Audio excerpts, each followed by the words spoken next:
Alright guys, what is going on, and welcome to another Pokemon Sun and Moon discussion video. So if you guys did not see, the E3 Nintendo conference was earlier today. It was actually at 12 p.m. Eastern Standard Time, which is the time zone I'm in, and we got a bunch of new information on Sun and Moon. We got Sun and Moon gameplay, and this game looks absolutely amazing. So fortunately for us, when they were going through the wild, they actually ran into some new Pokemon for us to see, and today we are just going to be looking at some of those new Pokemon, and I'm just going to give you guys my thoughts, and of course leave your own thoughts in the comment section below. But if you guys are excited for this and excited for Sun and Moon, make sure you guys go ahead and drop a like down below, because of course our support is very much appreciated. So the first Pokemon we are going to be looking at was actually not introduced in the gameplay they showed at E3, and it is actually Grubbin.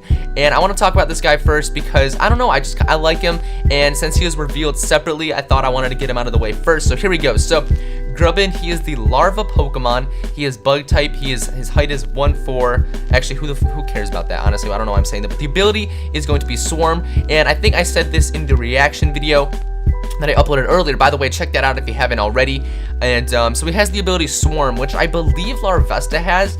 So, and I already mentioned, it kind of gives me the Larvesta feel, just because he's a small bug type Pokemon, and I don't know, he kind of has that Larvesta body shape. Obviously they're different, but you know, he's a small Pokemon and they look about the same size. So I don't know why he just gives me so much like memory of Larvesta, but I like Larvesta, so hopefully that's a good sign, and maybe he'll evolve at some high level like Larvesta into some really cool Pokemon such as Volcarona, who knows. But I think something really cool actually lies in its dex entry, or not the dex entry, just the description they gave. Grubbin relies on its sturdy jaw as a weapon and as a tool for burrowing through the earth. So that's actually kind of interesting, because that can mean it's a ground type. But this next sentence right here, Grubbin loves electricity, which is why it can be found near power plants and substations. So that's actually very interesting, because that means that this Pokemon could very well be bug electric, which is not something we have already. So that could be a very interesting type actually. Volcarona was bug fire, which was really cool. This Pokemon could be bug electric, and that just brings something new to the table, and I think that would be a really cool type. Not necessarily a good type, because they don't really negate each other's weaknesses, but I think it would still be really cool. Let's keep reading. By wrapping tree branches in the sticky threads that it spews from its mouth, Grubbin can swing around like an actor on suspension wire. So this Pokemon seems like he's just a little ball of energy, and honestly think that's pretty cool. So this guy's adorable. I definitely think he's going to be cool. I think he's going to be the early bug type Pokemon, just like Scatterbug, Wurmple, Caterpie, and so on. So I'm actually looking forward to catching one of these guys and putting him on my team. I definitely think I will use one. I don't know. Maybe I'm just gonna see something else and be like, that's totally better. And actually that might be the case, and I'm ready for that to be the case, because I already like this guy. So if I'm gonna like something better, I cannot wait. So let's actually move on to the next Pokemon, Pikipek. So moving on to the woodpecker Pokemon, Pikipek. If you guys remember the announcements for Sun and Moon, the very first ones, we actually saw footage of them working on a Pokemon that highly resembles this Pokemon, and people are speculating that they were working on the evolution of this, and it is confirmed that this Pokemon actually has two evolutions, because if you guys saw the Pokedex, they actually show Pokeballs next to the Pokemon if you do catch them, and if they are white, that means that there's a new Pokemon there that will evolve from this one, and there were two, so that means it will evolve twice. So that is very cool. This is going to be the early bird Pokemon of the game. That's not confirmed, but I'm almost 100% sure. It's like Pidgey, it's like Fletchling, and I love this guy. I think he's absolutely amazing. As I said, he's a woodpecker Pokemon. He is another normal flying type Pokemon, which is oversaturated, but actually, I don't really care at this point. This thing is absolutely adorable. I freaking love it. And it has Keen Eye, but the real coolness of this Pokemon relies in its second ability, Skill Link. Now this is actually really cool, and it sparks a lot of conversation, because if this Pokemon gets any reliable moves that can hit between 2 and 5 times, he could be a huge threat actually, like Bullet Seed. He's obviously not going to get Rock Blast, but I'm just giving examples. He's not going to get Arm Thrust either, but as I said, I'm just giving examples. So those are some moves that if it were to get, he could be a very potential threat. He's probably going to be able to get Fury Swipes, maybe a new move of some sort that's actually flying type, that can hit between 2 and 5 turns. That'd be really cool. But actually, let's go ahead and read its little description that they gave. Pikipek can strike 16 times a second with its beak, so I guess that's why it has the Skill Link ability. I can see why. That's pretty cool. These strikers are powerful enough to not only drill through hard wood, but even shatter stone. The noises made by their blows can signal others So that's pretty interesting. Some of these signals have been identified as warning signals and greetings among allies. Pikipek trainers have grown to recognize them as well. So that's pretty cool that trainers can actually recognize the signals that they give off. That's pretty interesting. These Pokemon drill holes in trees and store food in the holes. Obviously, they're woodpeckers. That just makes sense. They also like small glittering objects that will tuck them away in their food stores too. Okay, I'm not really sure what that's about. It's often said, something lost, something missed, check inside the Pikipek nest. Okay, so that's cool. Pikipek will attack distant opponents by zipping seeds at them. Oh, so it will definitely get Bullet Seed. So that pretty much just confirms that this thing is going to get Bullet Seed. It has to. These shots have enough strength to embed the seeds in tree trunks. So yeah, Skill Link, Bullet Seed is going to be a very good combination for this Pokemon. I can definitely see that. And yeah, so actually we've confirmed basically that the Grubbin is a bug electric type, and that basically confirms that this Pokemon will get access to Bullet Seed. Obviously, when I say basically confirms, it's not 100%, but it's just pretty likely. It's pretty freaking likely. And as I said before, I love this Pokemon. I cannot wait to see its second evolution and its final evolution. It's going to be absolutely amazing. So let's actually move on to Yungoos. So Yungoos is actually probably my least favorite Pokemon out of the Pokemon we saw, but that's okay because even though it's the least, that doesn't mean I don't like it. I just like the other Pokemon a lot more than Yungoos. But let's go ahead and start talking about him. He's actually the loitering Pokemon. He's a normal type, and he has the abilities Stakeout or Strong Jaw. So Stakeout is obviously a new ability.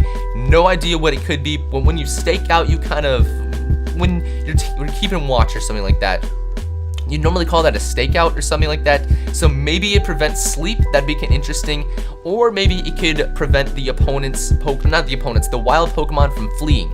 So those are two possible ability or choices for the ability that I thought of. Not sure if that's going to be correct, but let me know what you guys think about my potential like effects of the abilities, I guess. Or what do you guys think Stakeout could be? Because I'm actually really curious to what you guys come up with. And Strong Jaw, obviously Strong Jaw, he's going to get a lot of access to bite. Like look, biting moves. Like look at those chompers on him. He's got some very, very sharp teeth. So that's very interesting on there. But let's go ahead and read the description because I don't really have much to say about Yungoos. I mean, he's a cool Pokemon. He's obviously going to be like the early Zigzagoon. He's probably only going to evolve once because that seems to be the trend with Pokemon like that. Like Bunnelby only evolves once. Zigzagoon only evolves once. So I don't know. But let's just go ahead and read this. Yungoos is a big eater that is never satisfied. The majority of its long body is given over to its stomach, and its digestion is swift, so it's always hungry. It has strong fangs so it can crush and consume the hardest of objects. Each Yungoos chooses its own particular route for searching out prey. It stalks along this route, searching for food until it's exhausted, at which point it drops and sleeps wherever it may be. So that actually kind of disproves my stakeout ability, or my potential stakeout ability. There we go. Obviously, I did not read this yet before I came up with some like options there, but if it had stakeout, it probably wouldn't be sleeping there. Obviously, that doesn't 100% disprove it, but if it's sleeping, that doesn't really make much sense. Maybe it's a Strong Jaw one, you know, you never know. So, I don't know, I guess we'll see there. So, it sleeps wherever it might be. It's thought that these Pokemon decide their routes based on safety, so that's their risk in falling asleep at any time. Oh, so there's no risk in falling asleep. Okay. Yungoos is not a Pokemon that is native to the Alola region. It was brought to the region to help deal with the explosive population of certain other Pokemon, and now Yungoos are commonly seen around the Alola region. So actually, hold on. When I was reading the last line before, when it says it's thoughts of these Pokemon decide their routes based on safety, so there's no risk falling asleep at any time. And I kind of butchered that last couple sentences, but it's okay. But here's my thought here. This is probably way too far-fetched considering it's a Pokemon game and it's not going to be this complex, but listen to this. So what if there are two spots that you can find this Pokemon? One early game, one late game. So the late game ones could be the Strong Jaw ones because, it would be the Stakeout ones okay, so I'm totally rambling over my words, but I have so much on my mind right now. So consider the stakeout ability actually being the thing where the Pokemon cannot sleep. Okay, so he never gets affected by sleep, and he doesn't go to sleep. Cool. So that's what we're assuming for this. So obviously it's not confirmed. It's hypothetical. What if late game they have stakeout because since there is going to be a risk of falling asleep and the predator is getting it, being bigger Pokemon, because obviously this guy isn't that big, so they would have to never fall asleep, so they'd have stakeout. But the early games one have Strong Jaw. That way, there's not really a risk of falling asleep at any time because, you know, the Pokemon are weak, and if it has Strong Jaw, it's going to be tougher. So I don't really know. I just thought that was kind of cool. It came to my head, so that's why I decided to say it. But let me know what you guys think. I have no idea. I'm kind of just rambling at this point, but We already said Yungoos is not a Pokemon that is native to the Alola. Okay, so some Yungoos have an ability that no other Pokemon discovered has previously had. This ability is known as Stakeout. With the Stakeout ability, this Pokemon's moves can deal twice the normal damage to any Pokemon that can switch in or enter the field mid-battle. So now I feel like a total idiot because I just went on that whole rambling spree without even reading that part. So I probably should have waited, but I don't know, I guess it's kind of good to kind of say that stuff. So either way, the ability Stakeout is confirmed right there, so obviously shame on me for not reading it, but I don't know, I guess it's kind of good that I gave my first impressions, and then I haven't read this before, so I don't know. Either way, since this Pokemon is so common in the Alola region, it's easy to catch one, but this Pokemon has a terrible temper when it's hungry and it demands a whopping amount of food. So obviously most of that stuff I said is just crap now. None of it matters, but I guess it's kind of good. I like sparking a discussion or something like that. So there's obviously no downfall to that. And those are the 3 Pokemon that were revealed. The only thing that else was revealed was the Battle Royale mode, which is basically an FFA. And I don't really want to go too much into that because I'm more interested in these, and I'm sure you guys are way more interested in these. But there will definitely be some good Battle Royale videos or speculations on that, discussion videos on other people's channels. So make sure you guys go ahead and check those out if you have any. As of the time I'm saying this, I do not know anyone that has uploaded one, so I can't link them. But if I do find one, it'll be linked in the description, and if not, you can probably just give it a quick search on YouTube and you will find one. But that's gonna do it for this video, guys. If you did happen to enjoy, make sure you leave a like rating on the video. Of course, that'd be very much appreciated. And also subscribe for some more Pokemon content. And I'll see you guys next time. Peace out.